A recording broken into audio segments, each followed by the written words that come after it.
Il Signore sia con voi.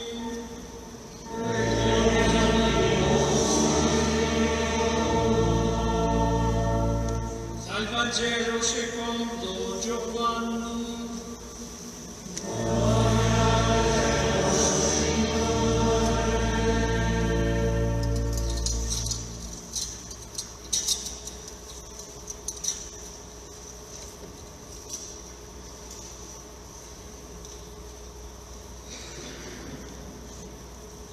In principio era il Verbo, e il Verbo era presso Dio, e il Verbo era Dio.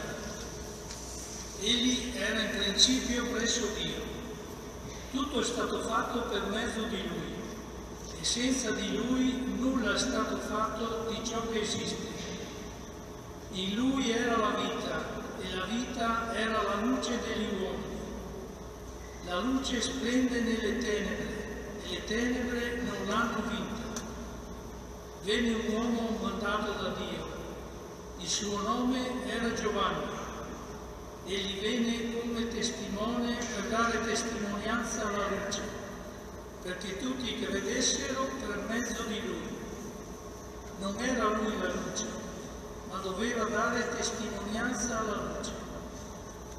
Veniva nel mondo la luce vera, quella che illumina ogni uomo. Era nel mondo e il mondo è stato fatto per mezzo di lui. Eppure il mondo non lo ha riconosciuto. Venne fra i suoi e i suoi non l'hanno accolto. A quanti però lo hanno accolto ha dato potere di diventare figli di Dio, a quelli che credono nel suo nome, i quali non da sangue né da volere di carne, né da volere di uomo, ma da Dio sono stati generati. E il Verbo si fece carne e venne ad abitare in mezzo a noi. E noi abbiamo contemplato la sua gloria come del Figlio unigenito che viene dal Padre, pieno di grazia e di verità. Giovanni gli dà testimonianza e proclama: era di lui che io dissi, colui che viene dopo di me è avanti a me, perché era prima di me. Dalla sua pienezza noi tutti abbiamo ricevuto grazia su grazia, perché la legge fu data per mezzo di Mosè. La grazia e la verità vennero per mezzo di Gesù Cristo. Dio nessuno lo ha mai visto. Il Figlio unigenito che è Dio ed è nel seno del Padre, è Lui che lo ha rivelato. Parola del Signore.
Tutti i confini della terra vedranno la salvezza del nostro Dio. È stato il profeta Isaia nella prima lettura proclamata che ci ha condotti così, oltre l'inimmaginabile, agli estremi confini della terra. E noi dove siamo?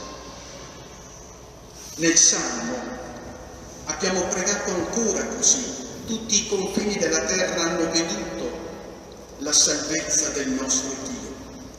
Poi anche la seconda lettura proclamata ci ha riportato in un tempo ormai compiuto, ultimamente, ha detto l'autore della lettera agli Ebrei, in questi giorni ha parlato a noi per mezzo del Figlio, ed è Dio in quest'ora. Il Natale, in realtà, così come ce l'hanno raccontato i Vangeli dell'infanzia, sembra un inizio esile, dislocato lì a Betlemme, inosservato ai più. Tutto a partire dal luogo dove l'angelo del Signore indica ai pastori di andare, tutto sembra paradossale. Maria e Giuseppe sono fuori della locanda, giungono in una stalla e poi ecco il bambino è deposto in una mangiatoia. Nei racconti di Luca, proclamati nella notte e all'aurora, è stato richiamato il segno, anzi è stato donato il segno. Luca lo chiama anche l'avvenimento, sul quale possiamo dire giunge il sogno definitivo di Dio, dove convergono tutti i tempi antichi con la testimonianza dei padri e dei profeti. Ed ecco il segno: troverete un bambino avvolto in fascia, adagiato in una mangiatoia. Papa Francesco, nell'udienza di mercoledì scorso, ha parlato di sorpresa grande. Lo cito: nella notte di Natale è lì che arriva la sorpresa più grande. L'Altissimo è un piccolo bambino, la parola divina è un infante, che letteralmente significa incapace di parlare. E la parola divina divenne incapace di parlare.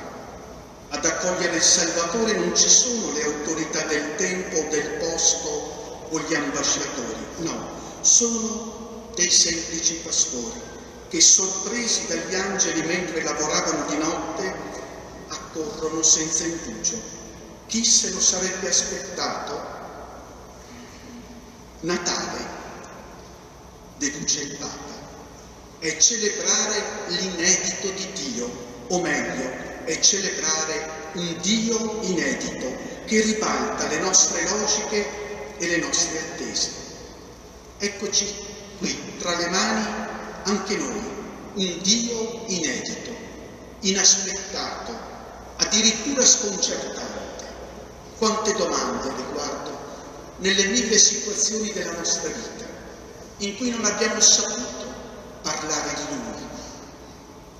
L'annuncio solenne del Vangelo di oggi si è chiuso con queste parole di rivelazione, parole solenni: Dio nessuno lo ha mai visto.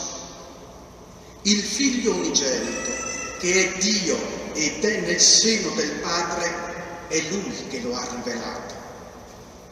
Davvero, Dio inedito, possiamo dire, ha cambiato rotta.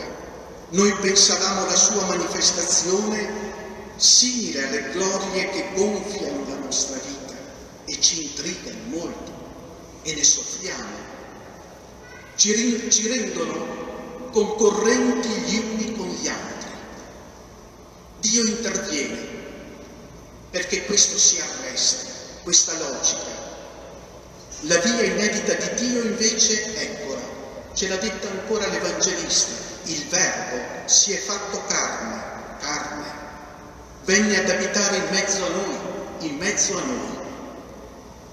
Se non arriviamo anche noi a Betlemme, dislocati lì, nei luoghi dove la gloria di Dio si è fatta carne, e quanti sono questi luoghi dove Lui diventa carne concreta, carne che chiede, carne che mendica, carne che attende di essere attesa, curata.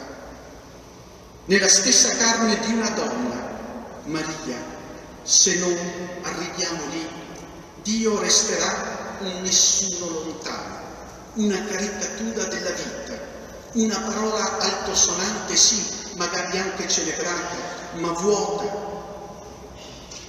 Dobbiamo cercare, come ci ha detto l'Evangelista, in quell'inno straordinario di apertura del quarto Vangelo, dobbiamo cercare il Figlio, quella carne che è diventata come noi, in quell'incalzante sorprenderci di Dio, così come anche Papa Francesco ce l'ha ricordato. Ed ecco l'ulteriore parola di verità che stasera ci è consegnata qui, mentre stiamo a celebrare la nascita del Figlio di Dio.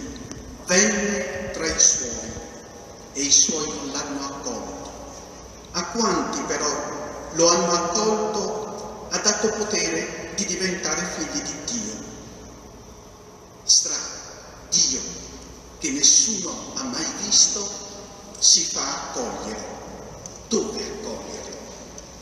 La stalla di Betlemme, la mangiatoia, quella carne viva che ora è nell'abbraccio di una madre, Maria, è la verità di un Dio che ultimamente ha parlato a noi nel Figlio, in quel Figlio che ci è dato come fratello, anzi, come dice la Scrittura, primogenito di molti fratelli e sorelle. Ecco qui lo snodo della nostra vita, arrivare a riconoscere che siamo fratelli e sorelle in Lui. L'invito ad andare a vedere quel segno è decisivo per noi. Nasce lì, in quel momento di fede, la nostra fraternità, la fraternità tra popoli, la fraternità tra culture, la fraternità nella ricerca di Dio. È la parola più profonda che Dio ha voluto diventasse carne, è diventato fratello, primogenito di tanti fratelli e sorelle. È questa la nostra chiamata. Per questo oggi nel suo messaggio Papa Francesco ci ha detto: questa verità sta alla base della visione cristiana dell'umanità. Senza la fraternità che Gesù Cristo ci ha donato, i nostri sforzi per un mondo più giusto hanno il fiato corto e anche i migliori progetti rischiano di diventare strutture senza anima. Eccoci qui, ad accogliere il dono di essere stati riconosciuti, la nostra carne, questa carne fragile e vulnerabile che portiamo con noi, in questa carne a riconoscere che siamo nuovi in quanto fratelli e sorelle in Cristo, nel Figlio primogenito di molti.